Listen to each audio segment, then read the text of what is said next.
వచ్చి పెడతాం 2 inches 2.5 inches slew కి క్యాప్ హైట్ నేను 3 ఇంచెస్ తీస్తే నేను కింద ఫ్యాబ్రిక్ ఎక్కడి నుంచి వచ్చి ఉంటుంది, దానికి మళ్ళీ తేడా వస్తుంది. క్యాప్ హైట్ ఫ్యాన్ లో తేడా రాదు, కటింగ్ మార్పులు వస్తాయి.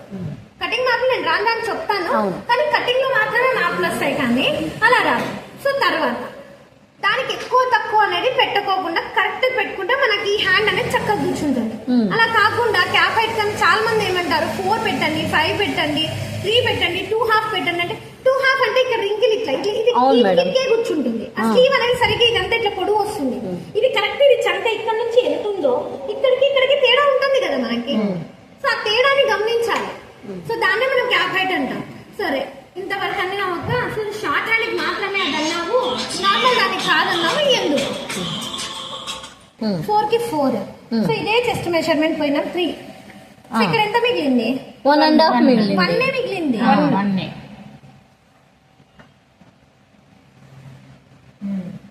ఓకే.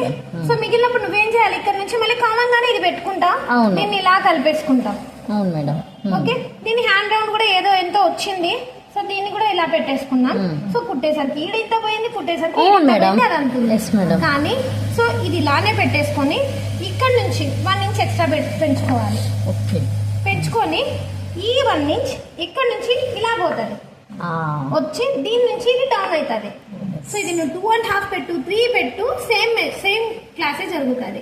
సో నేనేం చేస్తాను, డైరెక్ట్ ఇక్కడ నీకు అని చెప్పిన, నేను చెప్పేటప్పుడు ఏం చెప్తాం, ఇక్కడ ఒక మార్క్ ఇంకొక మార్క్ చేసుకొని ఈ మార్క్ కి ఈ మార్క్ నుంచి ఈ మార్క్ కలుపు అంట. రెండు ఒకటే. అదే మనం ప్యాంట్లలో చేస్తాం కదా మేడం, ప్యాంట్లలో మనము క్రాస్ పెంచుతాం కదా, అది మనం ఇక్కడ పెంచుకుంటాం, డౌన్ లో పెంచుకుంటాం. కానీ ఇది ఇక్కడ ఇంతే ఉంటుంది, ఇక్కడ నుంచి మనం డైరెక్ట్ డౌన్ కి వెళ్తాం. షేప్ చూసేసరికి ఇలా ఉంటది, అంటే ఇలా షేప్ ఇలా. సో ఇక్కడ మాత్రం నువ్వు కుట్టేసరికి నీకు ఈజీగా నీకు ఇక్కడ ఫ్యాబ్రిక్ ఉంటది, ఇక్కడ ఎంత ఉంటుందో ఇక్కడ అంతే కనిపిస్తుంది. కానీ హ్యాండ్ షేప్ కూడా బాగా కూర్చుంటుంది. అవును మేడం.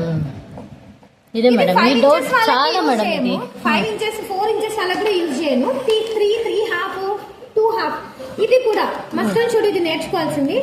బార్డర్ ఉంటే రావురా, బిగ్ బార్డర్ ఉన్నా చేయొచ్చు షార్ట్స్. మేడం స్మాల్ బార్డర్ ఉంటే చూడు, ఇది ఇట్లా స్ట్రైట్ గా బార్డర్ వేసే పోతా, మీకు డౌన్ పోమంటే ఎట్లా పోతాయి? పోదు మేడం, అది అది గుర్తు పెట్టుకోవాలి.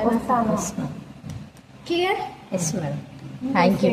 ఏం పర్లేదు, నేను ఎన్ని గీతలు ఉంది బా, యా గీత నేను పర్ఫెక్ట్ అనుకోలో వద్దులేండి మేడం, మా పక్క కేసేసేయండి.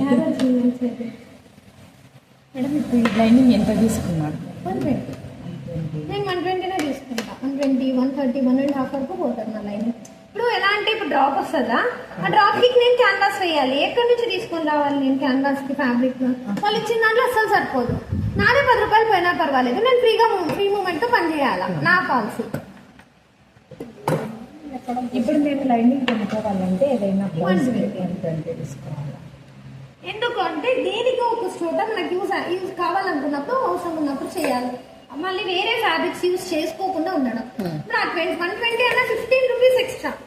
ఆ 20 సెంటీమీటర్స్ కి 75 రూపాయల పరంగా 15 రూపాయలు ఎక్స్ట్రా చేస్తాను. 15 రూపాయల కోసం నేను ఒక 50 రూపాయలు 100 రూపాయలు టైం ని వేస్ట్ చేసుకుంటా. అవును, అందుకు నేను తీసుకోను. నేను వాళ్ళు తెచ్చినా నేను వాడుకుంటాను తల్లి అన్న, అది సేమ్ కలర్ లేకపోతే నేనేం చేయాలి, నేను మొత్తంగానే వాడి పడేస్తాను. ఇంకోసారి క్యారు వాళ్ళ ముందర చేస్తాను. 10 అంటే 11 పెట్టుకోవాలి. నేను క్యాప్ హైట్ ఎంత? 3.5 కాదు, just divided by 12 plus 0.25. 3.25. So ఇక్కడ నుంచి మనం ఆర్మ్ రౌండ్ డివైడెడ్ బై 2 అంటే 17.5 డివైడెడ్ బై 2 హౌ మచ్? 17.5. నాకు అర్థం 17. ఇది కొంచెం 17.5.